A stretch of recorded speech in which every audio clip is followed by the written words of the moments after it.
All right, guys. Welcome in. Appreciate you guys tuning into our post-game live stream. Let's quickly get the bear with me 1 second. Call into the show. Just trying to get the bear with me one moment. I'm trying to get the link for the call in so you guys can call in if you guys want. There we go. All right. You guys should see it in the comments. You guys can call in with your thoughts. You guys want to maybe give some bold predictions on the 53. You can do that. Let me know your guys' thoughts on everything. Should be pinned on both Facebook and on YouTube. So check it out. I'll do it one more time as well. If it's going to pop up on StreamYard. There we go. Perfect. All right. Preseason's over. I want to hear from you guys. Let me know your guys' thoughts. I will reveal my 53-man roster to you guys shortly. I actually started working on that during the fourth quarter because I think by then you pretty much have a pretty good idea of what the Chiefs are going to do. I'll just say it right now. I think the Chiefs are going to carry 8 receivers here. I think that's a lot. But I just don't think the Chiefs want to let certain guys go. I don't think they want anything to happen. They don't want them to go somewhere else. For instance, if Amir Smith-Marset was on the practice squad, I think he would get picked up by another team pretty quickly. So the way I see it, I think the Chiefs want to have as many receivers possible. So, by the way, Michelle's asking, how long was the Cleveland's kick? I've got to be honest with you. I zoned out. I was actually finishing up my 53-man roster. It was a terrible kick, though. I will tell you that. It was not the most well-placed kick. Just put it that way. But I'm looking at the 53-man roster I have together, which I'll reveal shortly. I have 8 receivers here. I've got 3 running backs and 4 tight ends and 9 offensive linemen. I got 27 players in total for the offense.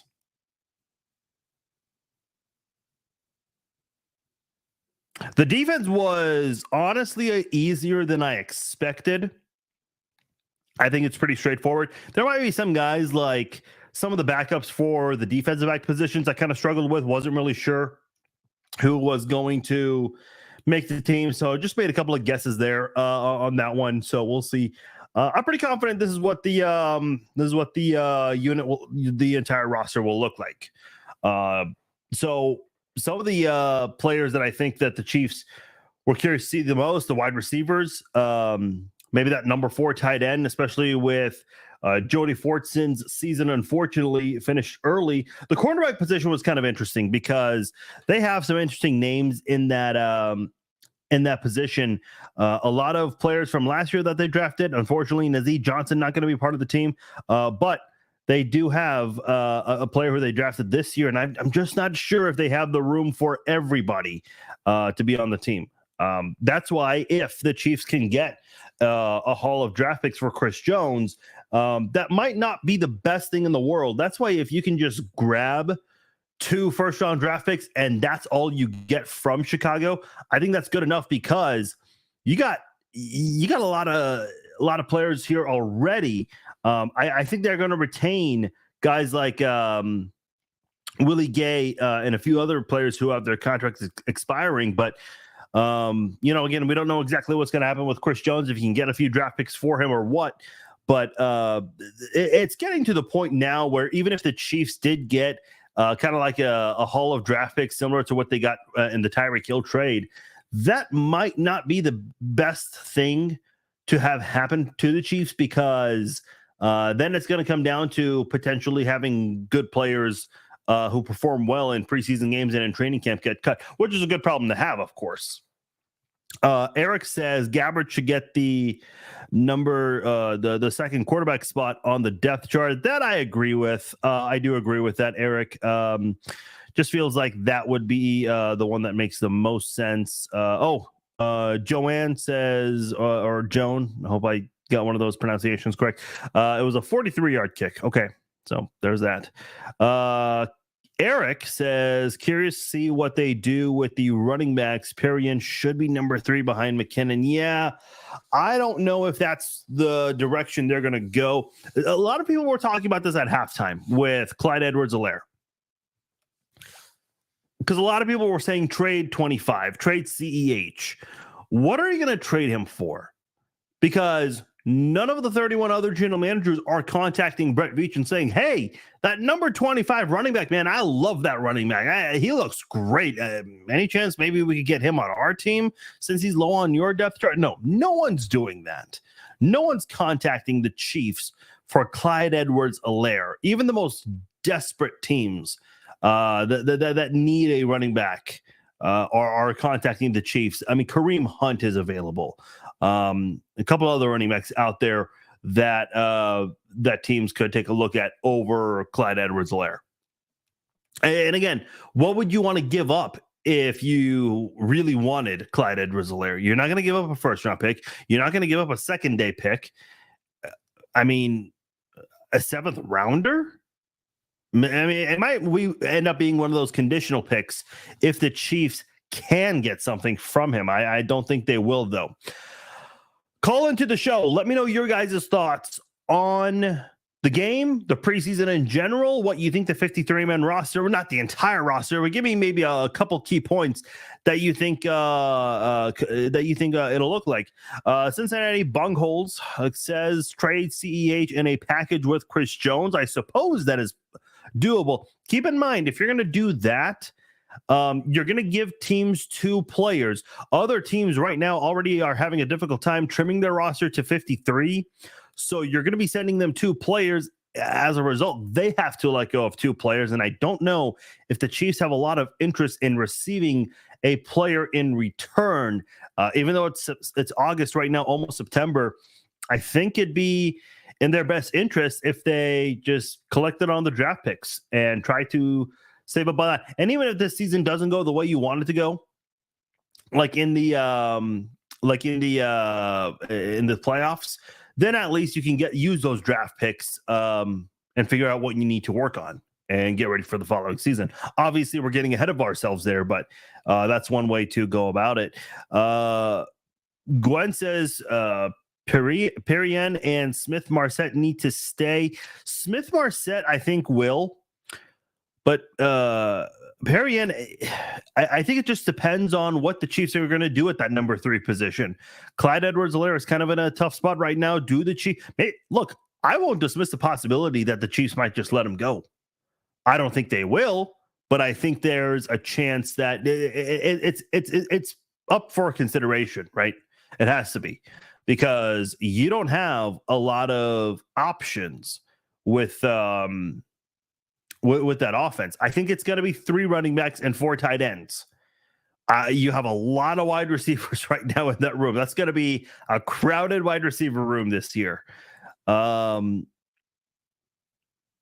Who's the wide receiver coach? Connor Embry. Yeah, he's going to have his hands full with wide receivers this year for sure. Chiefs defense looked really bad. Yeah, it was not the most encouraging. The offense wasn't great. Listen, when you have quarterbacks that are throwing interceptions, a couple of pick sixes, obviously, and then the short turnovers that allowed the Browns to score quickly, that's never going to help an offense or any defense, excuse me. It's just not. How many wide receivers does the team keep on the roster? So I have 8 on my 53-man roster. I said 7 for the longest time, but I just feel like Amir Smith-Marsette is that number 8 guy, and I don't think they want Amir Smith-Marsette to go to another team. Because if they put him on the practice squad, he's getting picked up. He just is. Thomas says, who cares? Obviously you do. I mean, you're watching this video and commenting, so thanks for commenting. I love it when people comment who cares on a post. Like, you're taking the time to write that. So clearly you care enough to say something about it. Gwen says Matt Bushman didn't look great. No, he did not. Obviously, that pick that went off his hands, that did not help at all. Um, the thing with Bushman, he looked really good in last year's preseason finale against the Packers, and I think he was about to get that nod, which was going to be tough because the Chiefs would have had no, it would have been 4 tight ends last year because Blake Bell missed some time. So I think Bushman could have been that number 4 guy, but unfortunately he broke his clavicle at the end of the preseason. So this year just did not look very good. I think this could be his last shot with the Chiefs. CEH is just stealing oxygen in the locker room. Jeez, Gary. Get rid of him and Spags. Oh, we haven't even started a game yet, and we're already on the fire Spags train. Okay, all right. Brad says 3 tight ends set with Kelsey, Gray, and Bushman running routes be a nightmare for defenses. I don't know about Bushman. I don't think Blake Bell is a great route runner, but I think he I don't know if the Chiefs are going to do 3 tight end sets often. It would have to be short yardage situations when you're trying to block and help push for that first down. Something that the Chiefs were not good at last year. Not good at all. And they definitely need to improve upon. Glad the preseason is over. Yes, 100%. What are your thoughts on week 1 with the Lions? Yeah, that's a good question, Lewis. We probably won't dive into that too much today because today is not the discussion for that, but we're obviously going to break down that Lions game when it gets closer and closer. But I will say this. Remember in 2017 when the Chiefs went to visit the Patriots on their banner night to open up the NFL season? The Chiefs pulled off the big upset there. And I think that's the only time where the reigning Super Bowl champions lost on banner night. I don't know how long it's been since the NFL started doing this thing on Thursday night where they have the reigning champs open up the season. I know 2018 was an exception because it was the 100-year anniversary of the NFL. So I think they opened up with Packers Bears. But okay, yeah. Smith Marset caught 9 catches for 192 yards this preseason. That's pretty good for sure for him, and I think is going to make a big case to make that 53-man roster. But to answer the question about the Lions, I'll say this for now because I'll save the in-depth breakdown for later. The Lions have a lot of hype coming into this year. They've sold the most season tickets than they ever have in their franchise's history. I think I saw a meme or something that JFK has been present for 7 of the 8 playoff wins that the Lions have had in team history. So obviously they have not had success in quite some time. I think for them, they're looking to start the season off with a bang to let everyone know, hey, we're not that team anymore. We're not going to get rolled around. In fact, we're going to come open up with a bang and dethrone the Super Bowl champions on banner night. I think, from an objective standpoint, that's a pretty good story right there for the Detroit Lions, but I don't think the Chiefs are going to allow that to happen. I just don't. Patrick Mahomes has an insane track record for week 1 and in the month of September in general. I do agree, Gwen. I think those 3 make the team. I don't know. Bushman, I'm kind of going back and forth. Does Bushman make the team or does he not make the team? I don't know. Let's see. Regardless of what happens with Chris Jones, we will be fine. Take into account that we have Mahomes, Kelsey, Pacheco is a vet now. We have a solid group of young guys that will learn throughout the season. Yeah, and listen, Ryan, you could say that for a lot of guys, a lot of young guys that are going to learn across the NFL. But I think with the Chiefs, when you have Mahomes and Kelsey as your 2 guys who are going to lead the charge with this football team, and you've got an offensive line now with Joe Tooney being that longtime vet, Creed Humphrey and Trey Smith, those guys have a couple of years under their belt now. So there's some leadership on this offense. And it kind of does remind me of the 03 offense where you have, obviously the 03 offense was far more experienced than the current offense. But I think with how well this offense plays, that kind of leadership can come off like Creed Humphrey and Trey Smith have been around a very long time. So this offense does remind me a lot of that 03 offense where you have key players at so many different positions. And even though it might not be the most experienced compared to the 03 team, it's still going to be an offense that the leadership is going to be there because there are so many other young guys. So guys like Isaiah Pacheco might be relied on a little bit more by some of the other guys. A lot of new guys on this team too. Justin Ross, Richie James, Kadarius Toney. These are guys who did not play for the Chiefs a year ago today. Justin Ross was on the team, but he was not playing. He was not on the field playing with the team. So this is going to be a very interesting year for the wide receivers. And as long as Patrick Mahomes is there and as long as Patrick Mahomes has the pass protection, I think this is an offense that is going to thrive this year. Here's what I have. I said this back in 2018 when Mahomes started his career off the way he did with the Chiefs. I said, look, elite passers like Peyton Manning and Tom Brady, they can win with anybody. And I said this at the time. I said there's going to be a time where Tyreek Hill and Travis Kelce are going to move on, whether to another team or retirement. Obviously, Tyreek Hill's moved on. Travis Kelce's still on the team. How many years does he have left? 2, maybe 3 good years left in him. We'll see. But at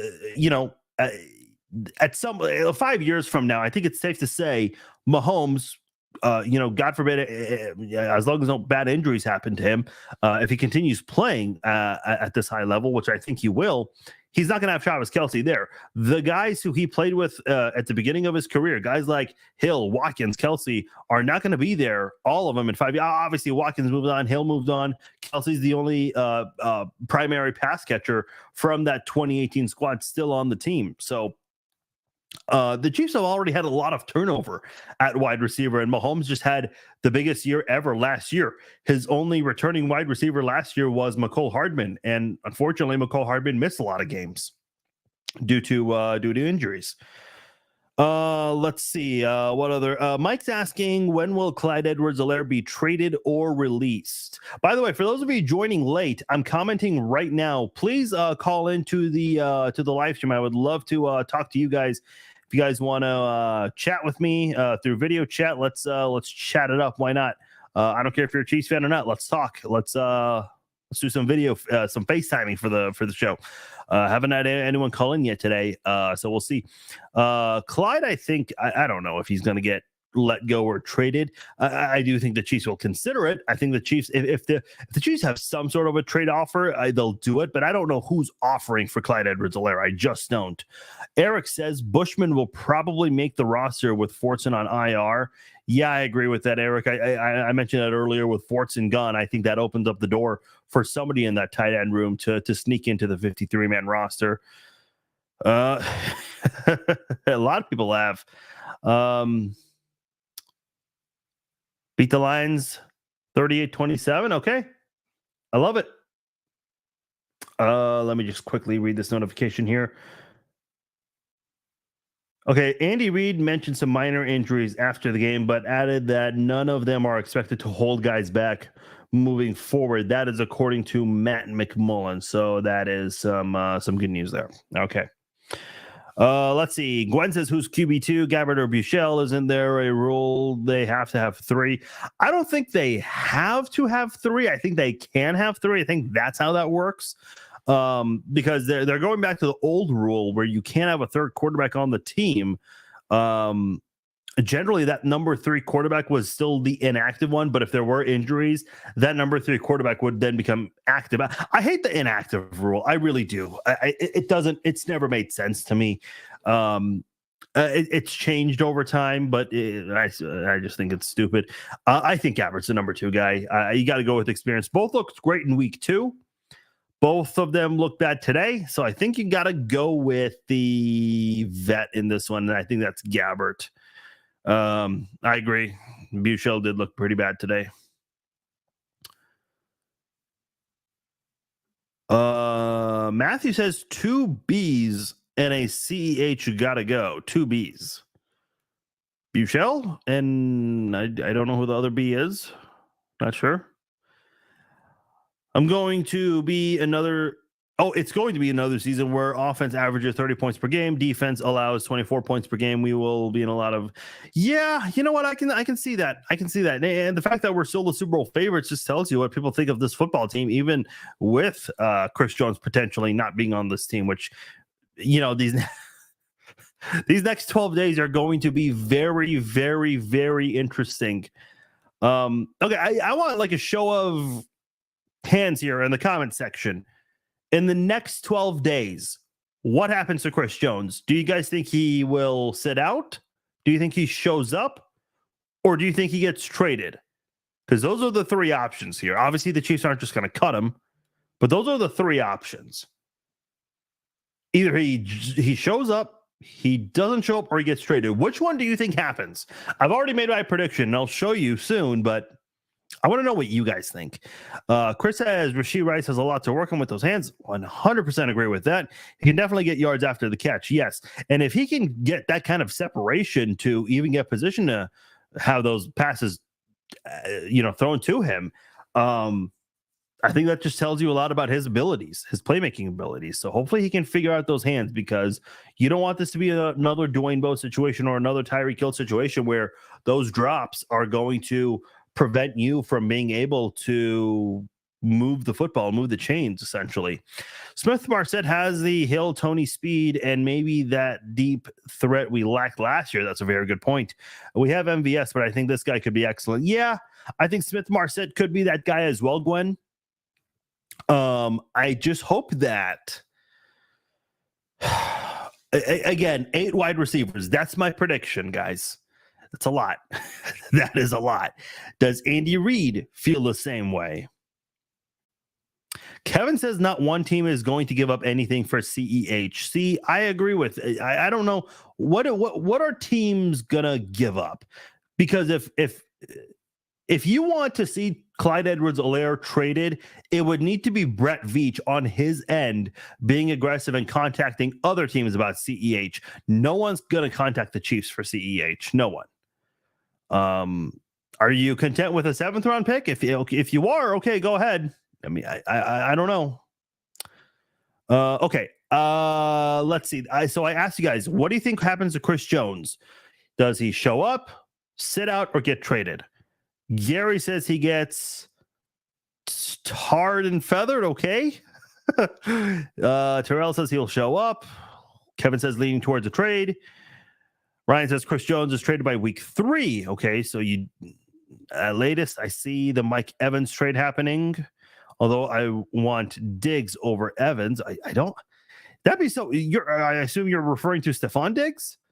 That'd be so interesting. The Bills and the Chiefs making a trade. That would be very interesting. I don't know if I want to send Chris Jones to the Bills, and I don't think the Bills want to send Stephon Diggs to the Chiefs. I don't think there's a chance in hell the Bills and the Chiefs would ever want to do that kind of thing. Gwen says CJ traded to the Bears for 1st-round picks. Dave says gets traded. No, we kind of have Jacob. Vicky says traded. Tony says traded. Okay, a lot of you guys think. Okay, Ben says the Chiefs will 100% extend Chris Jones. That's the only prediction we've seen so far in this live chat that is saying that the Chiefs will extend Chris Jones. A lot of you think he's going to get traded. These next 12 days are going to be weird. Yeah, I mean, even the Larry Johnson one, which was a huge deal back then, LJ, he had a 25-day holdout. This is, I think, day 36 or day 37. So this is going to be interesting. He's obviously threatened a week 8 holdout. People don't really know if he's being serious about that or what, because that's a lot of. I don't care who you are. I don't care if you are Bill Gates or Donald Trump or Kim Kardashian or Lionel Messi. $10 million is a lot of money to just say no to just miss out on. That's a lot of money right there. I don't know. Tyson says, I believe in Veach. Jones is signed in shows before the season starts. Okay. Fortunately, I fear an injury will cut a season short. Too much history of holdouts getting injured. Whoops. Okay, there we go. Oh, Buechele and Bushman. Okay, I was like, who's the other B you're referring to? Okay, gotcha. You got me on that one, Matthew. I'm not going to lie. You got me. Eric says, I'd rather have Von Miller than Stephon Diggs. First of all, I don't think that trade would ever happen. But if they decide to trade,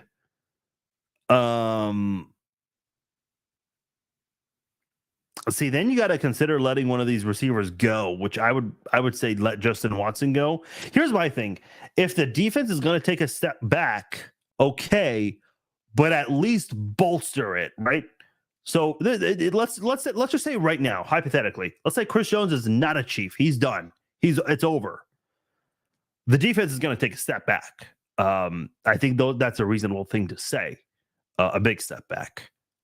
If that's the case, I'm okay with bolstering the offense, meaning getting a guy like Stephon Diggs. Ryan says wrong comment there. Inside sources on a lot of sites say it'll be Jones for Mike Evans plus a third and a fourth rounder. Okay. Interesting. Bear with me 1 second. I want to see if I can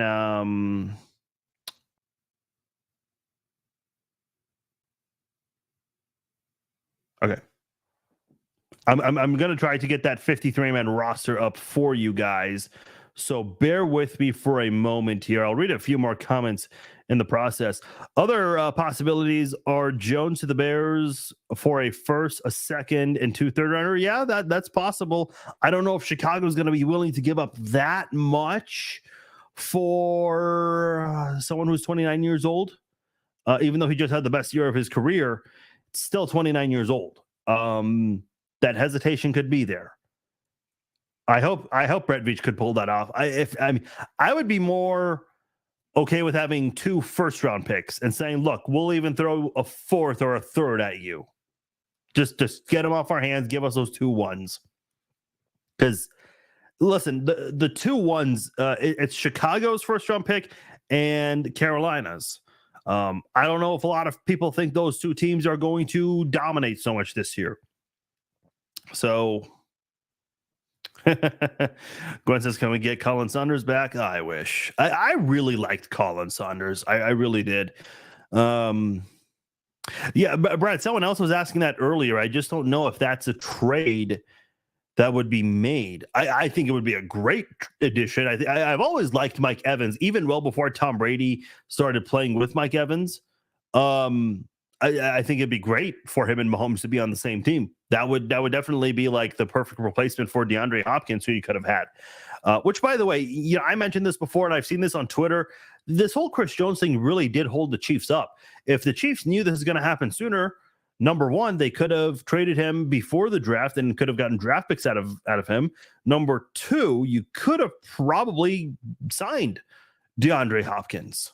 When DeAndre Hopkins signed with the Titans, there were a lot of people concerned, wondering, is it because of Chris Jones?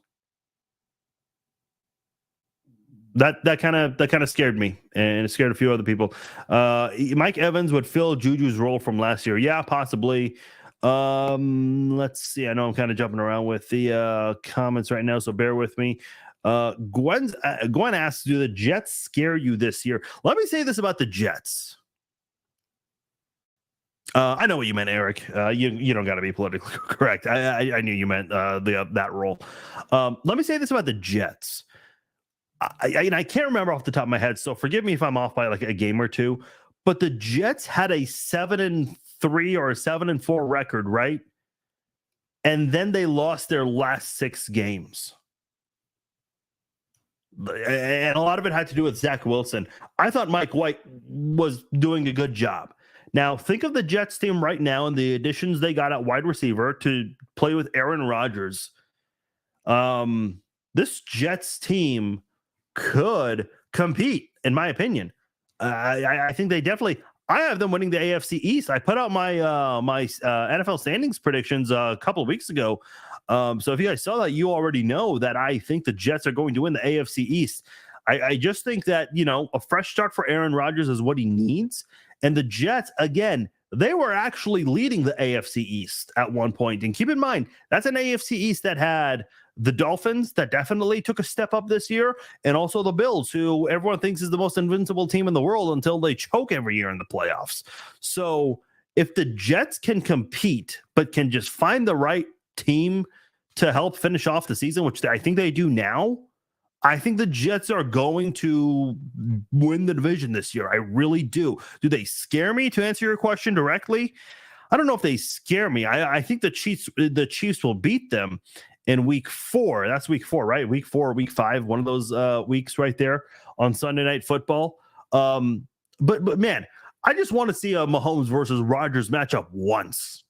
If it happens twice this year, that'd be great. But man, we need a Mahomes versus Rodgers game. I mean, how many times have we missed out on this? Mahomes suffered that knee injury. So who was it? Matt Moore played in that one. And then Rodgers tested positive for COVID. We all know that chaos. So Jordan Love made his first NFL start in that game. And then there were 2 possibilities for 2 years in a row where the Packers and Chiefs could have played in the Super Bowl, but that never happened. So hopefully this is the year, and they have it pretty early in the season. Mark says he hates playing at nights. Man, I love those games. I do. I mean, it's prime time. Some people have talked about how it can get a little late, especially if you're a Chiefs fan on the East Coast and it's a work night. I can understand that. But man, I love those primetime games, man. You listen, even though you don't get extra bonus points or anything for winning on a primetime game, it's still fun to have the rest of the nation follow you and then get pissed off when the Chiefs win. Eric says my bold prediction. Oh, let me put his comment up there. My bold prediction is that the Dolphins winning the AFC East this year after the hype talk with the Jets and Bills. I think they can, Eric. I think they can. If Tua stays healthy for a full season, possibly. Is Skylar Thompson still on the team? I thought Skylar Thompson did well, all things considered, last year in that playoff game against the Bills. But man, you have a lot of great talent around you. So it's doable.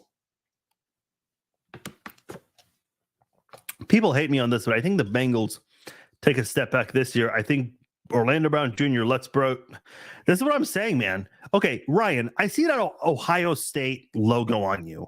Do you live in Ohio? Because you probably get a lot of shit from Bengals fans. I'm assuming. I don't know you, obviously, but you have that Ohio State logo, so I assume you have some sort of connection to the state of Ohio. You either live there or you have a lot of friends who are Bengals fans, so I'm sure you hear it day in and day out, and I'm sure you've said a lot about Orlando Brown Jr. to them. See, Bengals fans think that they got this big-name player in Orlando Brown. I'm going to take these headphones off. There we go. It's a little more comfortable. Bengals fans think that they have this star offensive tackle. I was watching ESPN's interview where they had Orlando Brown, and the way they were introducing him, they're like, yeah, we got a guy who is really good. He's been to 4 straight Pro Bowls. And they're interviewing him. They're saying, hey, why have you been to 4 straight Pro Bowls? It's like, man, are you guys just not doing any research on this? Like, I get offensive linemen don't have stats, but man, just like do some research on this. You work for the worldwide leader in sports, literally. And you're just the only stats you have with offensive linemen are Pro Bowls, and you're just going off that with him. I really think that Bengals fans are in for a very, very rude awakening. I don't know how Orlando Brown looked in the preseason this year, but my God, if they really think this guy is all that, get ready. Get ready. I mean, I don't know what's. I'm excited to see Cincinnati fans react to this. I really am. I really am. Oh, you're a Buckeyes fan.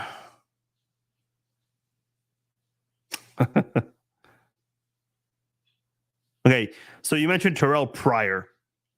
I remember in the 2014 season, the Chiefs got Terrell Pryor on a futures contract.